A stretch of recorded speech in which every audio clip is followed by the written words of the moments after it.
Caros amigos telespectadores, graça e paz a todos vocês, em o nome de Deus o Pai e de seu Filho Jesus.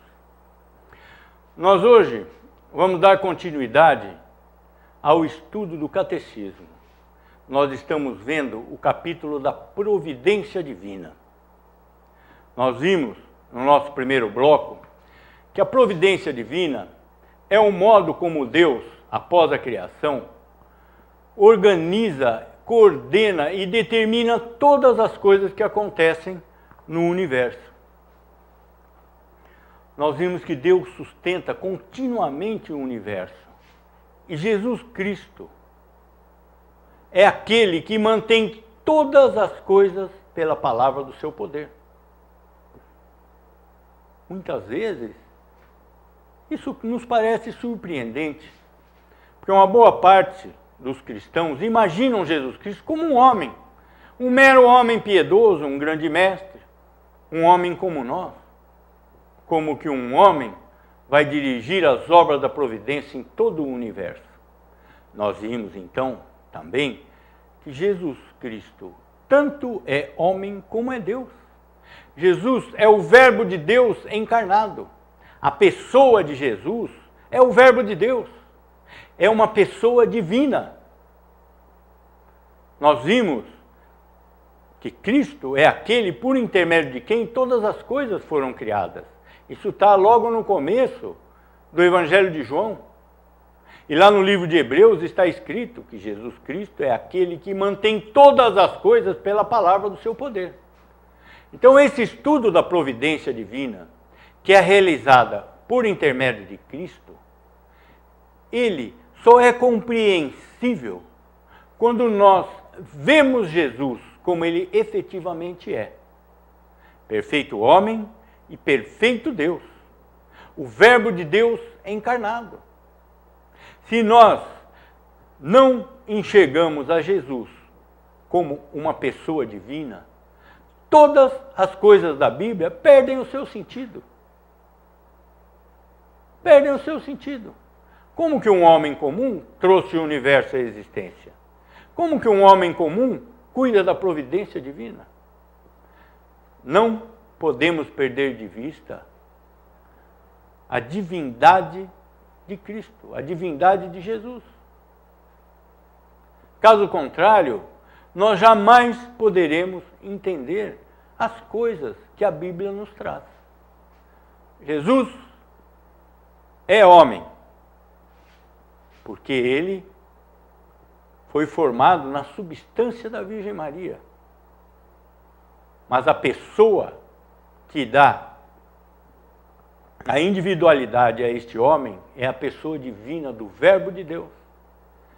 Jesus tem em si, na sua pessoa, duas naturezas, a natureza humana e a natureza divina. Essa natureza divina pertence ao Verbo de Deus e ela é imutável. O Verbo de Deus não mudou durante o tempo em que Jesus tabernaculou aqui na terra. Ele é imutável. Outra coisa difícil das pessoas entenderem é a imutabilidade de Deus. É muito difícil compreender a natureza de Deus, a salvação, as coisas todas que estão na Bíblia, todas as coisas do cristianismo, sem ter em vista, primeiramente, a imutabilidade de Deus. O homem não tem nada para oferecer a Deus, o homem não tem nada que possa mudar o ser de Deus, a vontade de Deus, a sabedoria de Deus, o conhecimento de Deus. Deus é o mesmo ontem, hoje e sempre. Deus, o Verbo de Deus, Cristo, é o Alfa e o Ômega. Não são duas meras letras do alfabeto grego. O Alfa, o princípio, antes da criação do mundo. O Ômega, o final dos tempos, os tempos eternos, depois do juízo final. Esse é Jesus Cristo, gente. É o que cuida da providência. Então, em primeiro lugar, para entender a providência divina, nós temos que entender que Deus é imutável. Todas as coisas que acontecem nesse mundo não são fruto de um plano B de Deus, de uma improvisação, não são frutos do acaso. Deus é infinitamente sábio e poderoso. Antes de criar o mundo, ele determinou todas as coisas que iriam acontecer ao longo do tempo. Nós vemos essas coisas acontecendo ao longo do tempo. Mas Deus já determinou todas essas coisas. Agora, Deus é espírito puro. Como que ele faz essas obras da providência entre os homens? Deus usa os próprios seres vivos para a execução dessa providência divina. Muitas vezes, você já viu coisas surpreendentes acontecerem? Uma pessoa que cruza o seu caminho para te dar um conselho, uma pessoa que cruza o seu caminho para te derrubar. Tudo isso é parte da providência divina.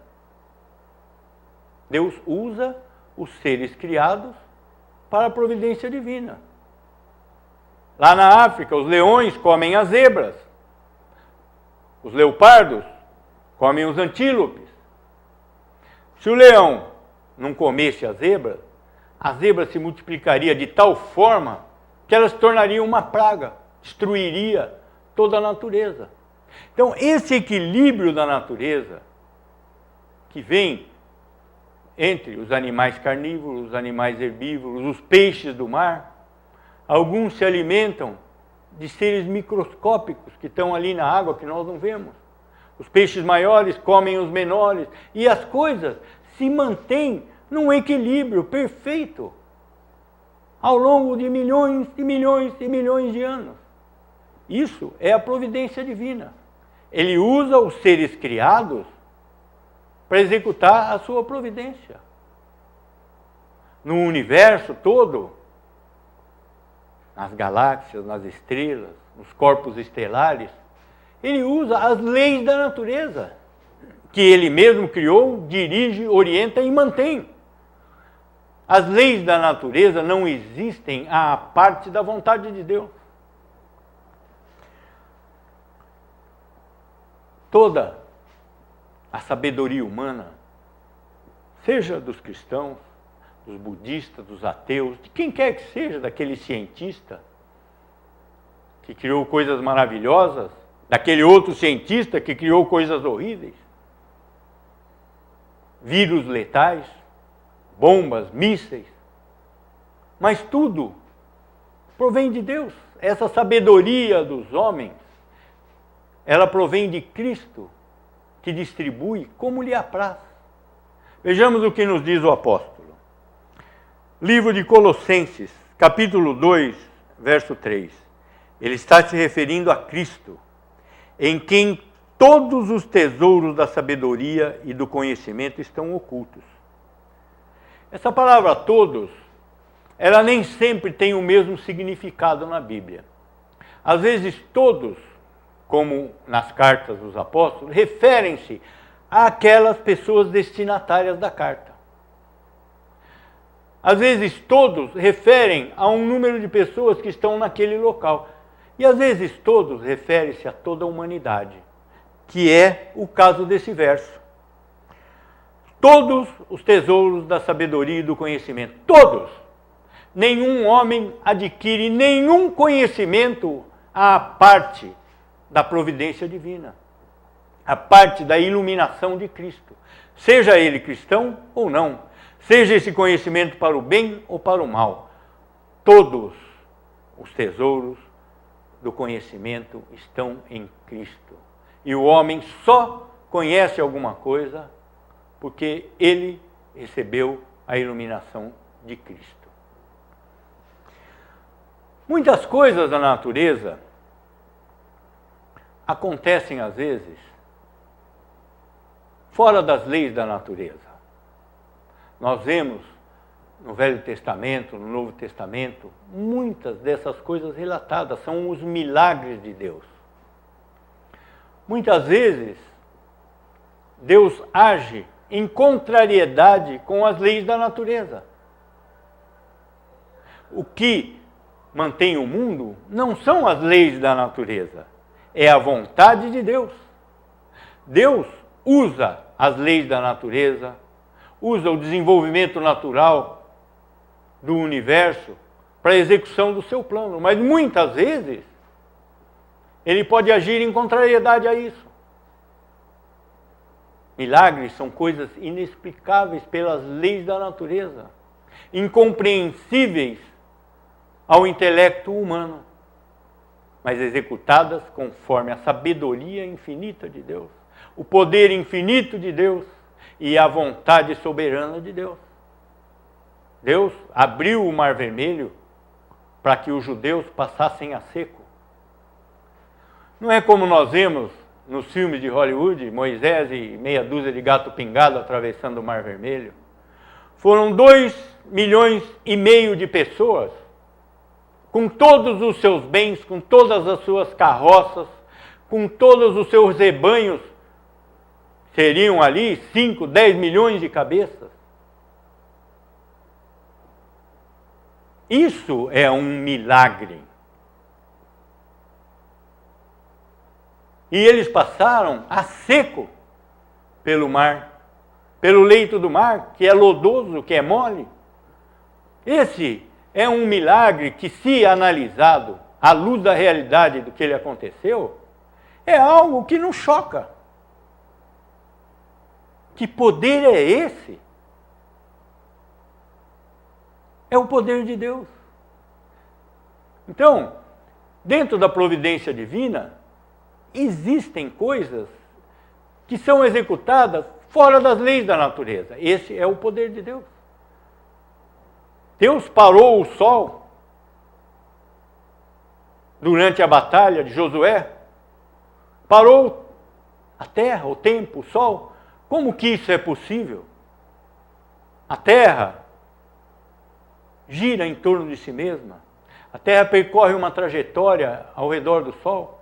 Nós temos aqui a ilusão que estamos parados, mas na verdade nós estamos caminhando no espaço a mais de 100 mil quilômetros por hora.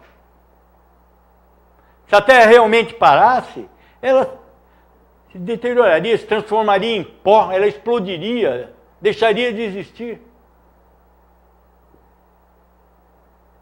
Se a Terra deixasse de girar, um momento que fosse, tudo se acabaria. Mas está escrito na Bíblia, e é verdade, porque tudo o que a Escritura nos diz é verdadeiro. Nós chegamos à conclusão que Deus parou o tempo. O tempo é uma prerrogativa divina. Ele parou o tempo parcialmente para algumas coisas e deixou outras coisas continuarem. Como? Eu não posso entender, ninguém pode entender, ninguém pode pretender entender os milagres divinos. Isso é uma prerrogativa de Deus, dentro da sua providência. É a providência especial de Deus, que se chamam milagres. Nenhum milagre de Deus jamais foi executado sem uma finalidade específica. Todos os milagres executados no Velho Testamento serviram para mostrar o poder de Deus, para criar a história do povo de Deus que continua no cristianismo. Os milagres executados por Cristo, pelos apóstolos, tudo isso são atos da providência especial. Mas uma vez que nos foi dada a Bíblia, não existe mais necessidade disso. Nós não vemos mais esses milagres. Muitas coisas, muitas manifestações do sobrenatural acontecem no nosso meio. É um fato. Mas atribuir todas essas manifestações sobrenaturais que acontecem hoje ao Espírito de Deus é blasfêmia, é abominação. Ninguém exerce controle sobre o Espírito de Deus. O Espírito de Deus é eterno, onipotente, onipresente, tanto quanto Deus o Pai, tanto quanto o Verbo de Deus. Então, a Bíblia nos relata milagres confiáveis e verdadeiros, porque toda a revelação de Deus é a verdade, não é verdade. É a verdade. Todas as outras coisas têm que ser aferidas por ali. Ninguém pode aferir a Bíblia pela ciência, a Bíblia pela arqueologia, a Bíblia pela história. Pelo contrário, a ciência tem que ser aferida pela Bíblia, a história tem que ser aferida pela Bíblia, a arqueologia tem que ser confirmada pela Bíblia. A Bíblia é a palavra de Deus. O mesmo respeito que nós devemos a Deus, nós devemos à Escritura. Então, os milagres de Deus são aqueles descritos na Escritura. Ponto. Esses são verdadeiros, porque são atestados pela palavra. As coisas que aconteceram depois, não nos cabe avaliar qual a origem, qual a finalidade delas. O que nos cabe avaliar é o que nos foi revelado. Esses são os milagres de Deus, com finalidades específicas, dentro da história do povo de Deus, dentro do desenvolvimento do plano da graça, que culmina em Jesus Cristo. Vejamos um desses pequenos milagres de Deus, aparentemente pequenos. Livro de Êxodo, capítulo 3, verso 2. Isso se refere a Moisés. Apareceu-lhe o anjo do Senhor numa chama de fogo, no meio de uma sarça. Moisés olhou, e eis que a sarça ardia no fogo, e a sarça não se consumia. Esse é um milagre comparado com os outros, aparentemente pequeno. Mas veja bem, quem que estava no meio desse fogo conversando com Moisés? O anjo do Senhor. O anjo do Senhor, quando ele está escrito com a primeira letra maiúscula no Velho Testamento, e Senhor em letra maiúscula, ele se refere a ninguém menos do que o Verbo de Deus, a Cristo.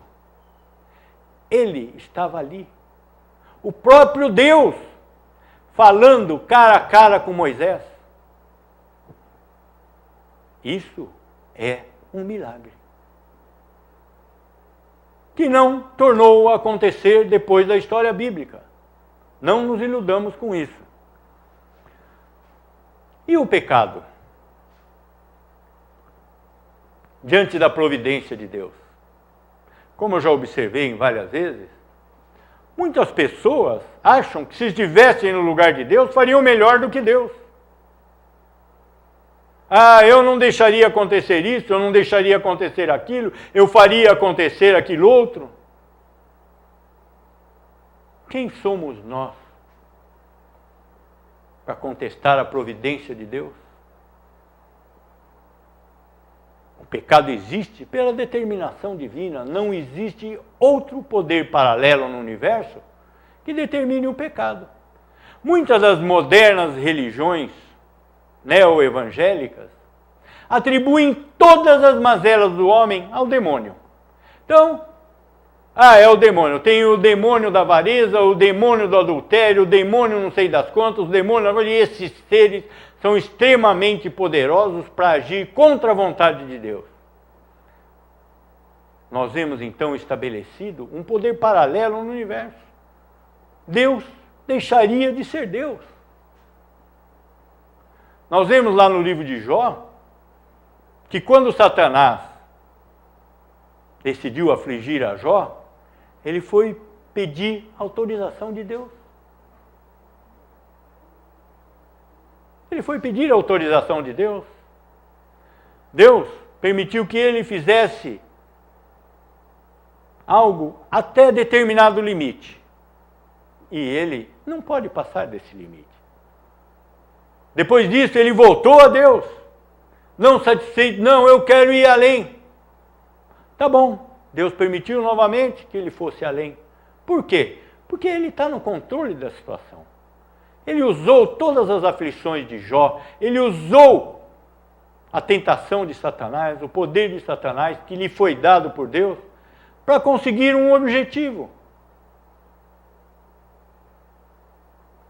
Esse é o pecado diante da providência divina.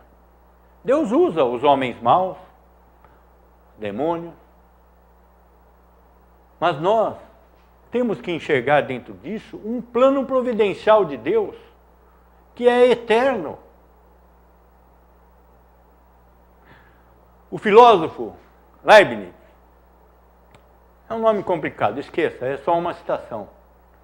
Ele chegou, através dos meios dele, do raciocínio humano, de que esse mundo é o melhor dos mundos possíveis. Pelos raciocínios humanísticos dele, esse é o melhor dos mundos possíveis. O filósofo Blaise Pascal, francês, não se preocupem com esses nomes, não. Ele também chegou à mesma conclusão, por um caminho diferente. Ele se converteu num determinado momento da vida dele e ele viu o mundo como o melhor dos mundos possíveis, porque tinha sido criado por Deus. Nós só honramos a Deus devidamente quando dentro de todas essas mazelas, essas dificuldades do mundo, nós enxergarmos esse mundo como o melhor dos mundos possíveis. Simplesmente porque ele foi criado por Deus, pela sabedoria de Deus, pela vontade de Deus, pelo poder de Deus, pela santidade de Deus, pela justiça de Deus.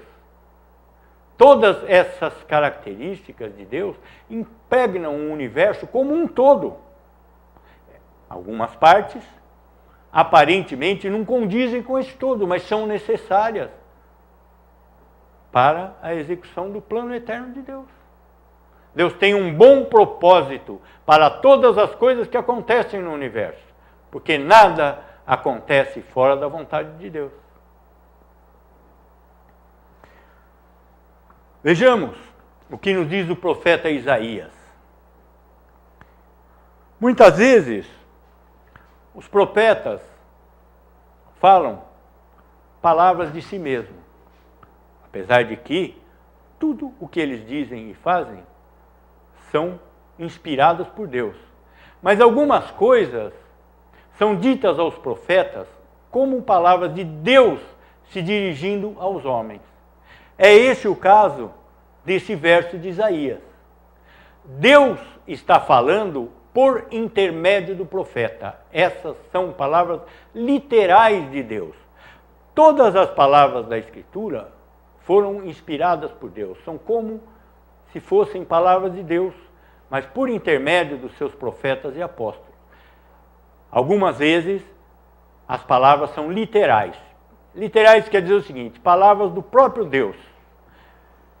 Então, em Isaías, capítulo 45, verso 7, Deus diz o seguinte: Eu formo a luz e crio as trevas, faço a paz e crio o mal.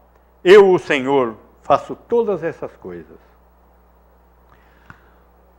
Então Deus, Ele declara na Bíblia que Ele faz todas as coisas, que todas as coisas acontecem pela vontade de Deus. Deus não nomeou nenhum advogado entre os homens que o defendesse pelas coisas que ele se propôs a fazer. Ele simplesmente declara, eu faço isso, eu faço aquilo. Quanto à salvação do povo de Israel, por exemplo, é uma obra da providência divina. O profeta Jeremias, ele diz, dei homens por teu resgate, o Egito, Seba e a Etiópia. Pelo resgate de Israel, outros povos sofreram, foram destruídos. Deus faz tudo isso nas obras da providência. E não nos cabe discutir a sabedoria de Deus. Quem somos nós para isso? Só não podemos esquecer de uma coisa. A soberania de Deus, a providência divina, não retira a responsabilidade do homem. A responsabilidade não vem da liberdade. Nesse caso, aqueles que são prisioneiros estão encarcerados, podiam fazer o que quisessem. Mas, pelo contrário, eles têm leis mais rígidas do que nós que estamos aqui fora.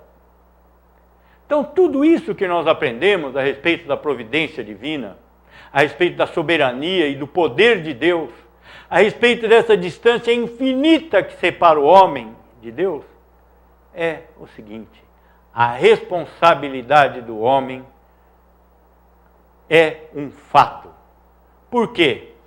A responsabilidade não pressupõe liberdade. Pelo contrário, a responsabilidade pressupõe a existência da lei e de um juiz com poder e capacidade para julgar essa pessoa. Todos os homens do mundo estão sujeitos à lei de Deus, independente de que eles sejam ateus, budistas, hindus, muçulmanos ou cristãos. Todos um dia responderão diante desse juiz. E mais uma vez, nós chegamos a uma conclusão, a um fato que, vamos dizer, causa impacto no homem. Quem faz o juízo final? É Cristo. Se Cristo fosse um homem como nós, como ele faria esse juízo final de toda a humanidade, de todos os anjos, de todos os seres celestiais existentes? Não podemos nos esquecer, então, dessas duas coisas. Primeiro, Jesus é um ser divino. A divindade de Jesus jamais pode ser negada. E a responsabilidade do homem é um fato bíblico que jamais poderá ser negado. Oremos. Pai nosso que estás no céu, santificado seja o teu nome. Venha o teu reino. Seja feita a tua vontade, assim na terra como no céu. Pão nosso de cada dia nos dá hoje. Perdoa-nos as nossas dívidas, assim como temos perdoado aos nossos devedores. Não nos deixes cair em tentação, mas livra-nos do mal, pois teu é o reino, o poder e a glória para sempre. Amém.